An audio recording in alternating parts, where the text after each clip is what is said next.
Hi, Priyanka. And Yeah. My first question to you is, what is financial planning and analysis? What tools do you prefer for the same? okay, so financial planning and analysis would basically mean, you know, doing a forecast for your company. You have to plan your goals in terms of finance and then analyze. That's essentially what it means. So, doing a forecast for your company. Now, these forecasts from a marketing perspective or from a sales perspective could be like, what products should I sell? Should I diversify? Should I expand? Should I cut down on a certain products? From a finance perspective, we are interested in numbers. What kind of a revenue do I project for the next year? How much orders do I think will I be able to get? What are the CM margins that I'm going to target for the next year? How much of cost is going to maybe go on LDs like warranties or something like that? So essentially, FP&A is basically meaning having a clear picture of what my 1 year goal looks like, what my 3 year goal looks like, and what my 5 year goal looks like. And for our company, each of the product lines has its own FP&A department, wherein they make a forecast, and usually this starts happening in July of each year, where you come up with a plan basis the existing market conditions, basis historical trends, basis assumptions about the future. So these are the 2-3 tools that I would say is the existing market conditions, what the historical trend has been, and what are the assumptions that you are making for the next year. Now we know, for example, COVID will still exist. It's not going to, wipe off completely even in the next year. So we know orders will still be down. Revenues will still be hit. Now, we know that this will happen, but to what amount? We have to, as finance, we should have a number to these, at least an approximate number, and there should be a logic behind each of these numbers. So if I say that orders will be down by 10%, why do I have it? So we'll go back to historical trends, we'll go back to what is happening in the market, and we'll see that, okay, 2020, we saw the first hit of COVID, and essentially we saw a drop in 25% of the orders. 2021, we are still hit by COVID, but then the market has still picked up because there are a lot of companies that have kind of eradicated it or, are working on it. So now then the orders are not bad as 25%. We do an analysis, we do a check of how much we've gotten. We say that maybe 15% of the orders are still away. Like, 15% was still possible to achieve, but thanks to COVID, it never came. So based on all of this, we do an estimate that, okay, given everything, we think that 10% of it will still not come to us.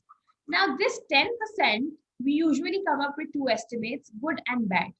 Worst case scenario and best case scenario. So that's the range we stay in. That if worst of worst goes, we'll be at a negative of 20%. But if the best of best is there, we'll still be at the negative of 10%. So the tools that we use are these three. And of course, then we have people who have that kind of an experience. We have people who've been in the company. We have people, who help us, the sales guys. They talk to the customer. We try to translate what the customer is saying in terms of numbers. And based on all of that, we kind of come up with a plan. We make an operating plan. So every year we come up with an operating plan for the next of the year. We start in July, the whole process goes on for 6 to 7 months. And then in January, we finalize this operating plan that, okay, for this particular product line, we are going to target $60 million. Over these 4 quarters, first quarter will be slow, second will be high, third quarter this, fourth quarter that. Now, these are best case or worst case estimates. We try to reach them, but these are not written in stone. You never know if they will. Our assumption is that they will happen and we'll be as close to them as possible. But then sometimes things just happen out of the blue and you're unable to achieve that, which was like in 2020, the first time when we never know how COVID would impact us. Our estimates were very high, but everything kind of declined. So as FP&A, we try to kind of, involve all of these things in our analysis, and we try to come up with the numbers for our portfolios. And this is what essentially an FP&A is, that you have to forecast for 1 year, for 5 years, for 7 years, and so on and so forth, depending upon the level of expertise that you have achieved. Right now, the FP&A that I do is I try to keep my costs in control. I work on smaller projects, and I work on, say, like, maybe projects worth $200 million. We work on P&Ls like that, and we try to forecast that, okay, what is the cost that it might hit me? What are the kind of LDs that might hit me?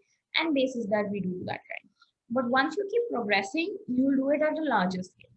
You'll do it for bigger P&Ls. You'll do it for bigger product lines. You'll do it in a larger scale, which would then involve, you getting at the top. So that's essentially what FP&A has been for me. And in no way does that mean that FP&A is only this. A lot of other things come in. You only learn as you experience. This is what FP&A has been for me so far. Does it mean that this is all that it will exist? Absolutely no. There is so much yet that I don't know and that I yet have to learn. But basis my experience of the past, this has been FP&A for me. Okay.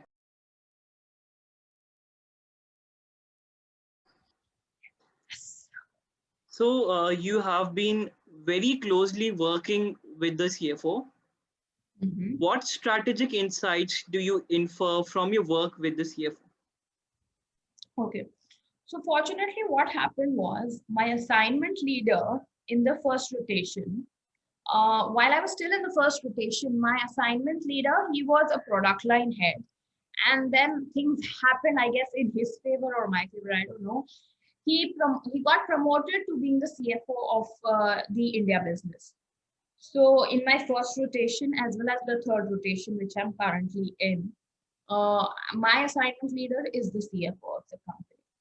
So that means I'm working with someone at a very high leadership position. He directly reports to the CEO. He directly works with the top leaders. And when you work with someone who's at that hierarchical position, you know what the company is doing. You just don't look at numbers. You think, or you look at the business operation. You look at strategies, at what initiatives the company is taking. Now, for example, the oil and gas industry is not really a very environmental friendly industry, okay? And we have people from all walks of life telling us that listen, you have to do something, you have to become a clean company, you have to think about the energy requirements, and you have to become a cleaner way or environmental friendly way. You guys have a lot of impact on the climate negatively. So this is true. This is true, and we are also alternatively looking at so many other sources of energy in the form of renewables, which is the future, which is ultimately the future. But does it mean that it will happen immediately? No. These are long processes. You've been using coal as a fuel for I don't know how many decades now. Change cannot happen overnight. And if change have to happen, it has to happen in a very in a phased out manner from one part to the other. It cannot exist here. Okay, let's put a plant or let's implement a factory for new equipment across all of Baker Hughes in all the countries. That's not possible. What will you do of the existing, plant or the capacity? How will you transform it into a new one? So, when I work with him, I get to be a part of these discussions which say that this is the alternative method. These are the challenges. These are the way to overcome it. This is the kind of capacity that we are looking at. This is the investment or capital investment it will require. Had I been with someone who's at a lower level, I would have not known about this. But since I work with him, and a CFO is essentially the finance manager of the whole company, and I am, kind of working with him closely, so I see to all of that. I get to experience the strategic initiatives that the company is taking. I get to see the company at its numbers at a whole. So I'm not looking at just India. I also get to see what is happening in America. I get to see what is happening in globally. So all of these wouldn't have been possible had I not been working with the CFO. And it feels good because sometimes when you give out a suggestion and it works out in the right way, you get to get that kind of an exposure. You get to get that kind of, I would say, appreciation that yes, this work did pay off, and your ideas get a way to get transformed into reality. And any idea can be small or big, but ultimately, if it's bringing some kind of value addition, that's the goal of the ultimate thing. So a lot of it also comes from ad hoc projects also, I would say, that he's thinking on improvising the cash structure of the company. He wants to improve on the working capital, and then he gave me an ad hoc project. Let's look at supplier finance. So I had to, this just happened all of a sudden out of the blue, and he's like, let's look at supplier finance program for all the vendors that we have in India. And this is close to about $100 million project. And of course, there was a lot of work involved, but then if this brings out, this will give us a lot of working capital in hand. And we're still working with the banks and the treasurer and everyone.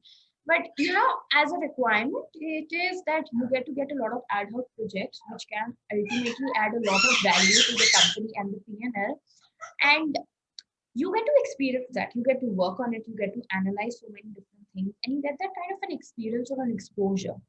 And that's why a leadership program, gets to who am I? I'm just a 26-year-old, just got out of MBA maybe 2 years back, and I'm working directly with the CFO. What else do you want?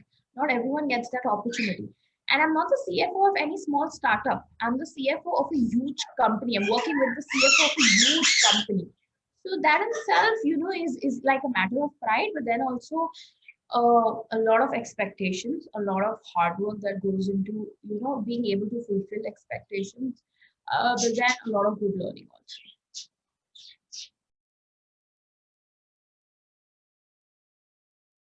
Okay. Mm. So moving on to our next question. How is the career progression ahead of the leadership program? Okay. When you become a part of the company and you guys are a part of the leadership pipeline, the company makes a lot of investments in you. I remember the first investment is in terms of spending so much time, money, and resources and effort in grooming you. You don't know everything. When you join the company, you hardly know anything. You don't know how to apply those theoretical concepts to practical life. So your ears sit down with you. They give you a little hint. They teach you a lot of stuff of how things are done in the practical world, and then you start implementing it. So while you're learning, you are executing also. So the company makes a lot of investment in you. And at the end of at least 2 years or 3 years, they don't want you to drop off to any other company. They would want to retain you so that now that they've invested so much in you, you are able to give it back or, pay it back in some form or the other. So if the good companies want to retain you at the end of each of these programs, and they create roles for you, or there are existing roles which you can now fill because you have that kind of an experience. But what a leadership program does is that it accelerates you by at least a minimum of, I would say, 2 to 3 years. So had I joined the company like a normal employee, I see a lot of people, other of my colleagues who join the normal employees. Their growth has not been what my growth has been, and my growth has been exponential. For example, if I tell you my own case, I graduate the program. So we call it graduation. It's like a 2-year again MBA or whatever, but we call it graduation of the program. I joined the program in July, and I graduated. I joined the program in July 2019. I graduated the program in 2021. This year, July. And essentially, once you've experienced different rotations of finance, you get to, like if you want to stay within the company, of course, they'll show you what are the available options. They'll tell you to talk to people. They'll tell you to find where you want to be. And we can literally ring up anyone, of course, in a formal manner. We set up some time, and we can talk to people within the company. So I have spoken to executives and leaders all across the company, all over the globe. I've had meetings even at 12 o'clock in the night because that leader was based out in America. But then she had a job that I was interested in, and I was like, okay, let me talk to you. Let me introduce myself to you. Let me show you what work I've done. Let me know more about the job that you've posted. And if things work out, let's see where it goes ahead. So If a normal employee joins the company, he's usually not given that kind of a leverage or exposure or that kind of a, I would say, guidance or the chance also to be able to just go up and work to such a leader. But I am, and fortunately so, we were told, so once you're in your last rotation, you're in the last 6 months of your rotation, you start finding yourself an off program role. And the good news is that I've already found an off program role for myself. So I'll give a new OTR finance, like I mentioned, ITO versus OTR. I'll give a new OTR finance regional leader for one of the product lines, and I'll be handling Middle East, I'll be handling Europe, Iraq, Oman, and India as my key areas for one of the product lines. And ultimately, I moved to Dubai in July. So that's my new role, which happens after I graduate the program. And the good part is that I have an extremely appreciative and a very kind and flexible team. My team is based out in Italy. They gave me the option to either work to come to Italy or to go to London or even Dubai. Um, but the thing is that right now, given the COVID scenario, given the restrictions on travel, I chose Dubai as the preferred location to relocate. And the thing is that they're supportive, they're good people, it's a very good role. This wouldn't have been possible had I been, uh, as a normal employee, had I not been in Aspire. I would say 1 out of 100 get this chance if they are a normal employee in the company. But since we are aspires, we have the right, we have, I would say, the leverage or the edge over these other people to be able to convert these jobs into something which is a better position. So for me, it's a promotional role. I get to be in a better country. I get to be in a better role. I get to work for a bigger region. Right now, I was just looking at India. Now I'll be looking at 2, 3 different big countries with a lot of more dynamic involved. So of course it's accelerated. And had I joined this to reach up to what I am at today, it would have taken me maybe 3, 4 years to get to the role that I am joined right now. It took me 2 years, but had I been someone else or coming from the normal, they required a minimum experience of 5 years. That is what the JD would tell you. But since they know that you're an aspire and you've navigated through so many different functions and you've developed that kind of a mindset, you are absolutely eligible and you can apply, and I got it. That's how these things worked out in my favor.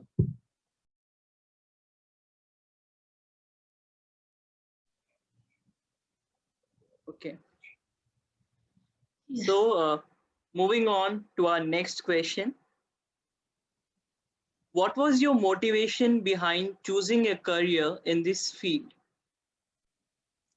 I think I'm not sure how do I say that, but if I say this field, it would mean finance to me. And I was very sure, I think it was maybe fifth or sixth, and I knew that I wanted to be in finance. I have loved numbers way too much. I have been interested in maths and accounts way too much. And I remember I used to just keep solving practice problems because it interested me so much. So I was very sure that finance is the way to me. But once I joined MBA, I didn't know that finance is as diverse as it is right now. So, there's treasury, there's investment banking, there's controllership, there's tax. People told me finance, acha CA ban ja. With CA meant a lot of audit. I have also worked with EY before. I know what audit is. I was like, no, I just can't keep checking books. I have to make some more kind of a value addition. So that's why I chose corporate finance. It's dynamic, it's interesting, it's not repetitive. For a lot of people who join finance, they find interest and spark or magic in investment banking. Definitely, yes, but not my cup of tea. I love numbers, but I don't love number crunching.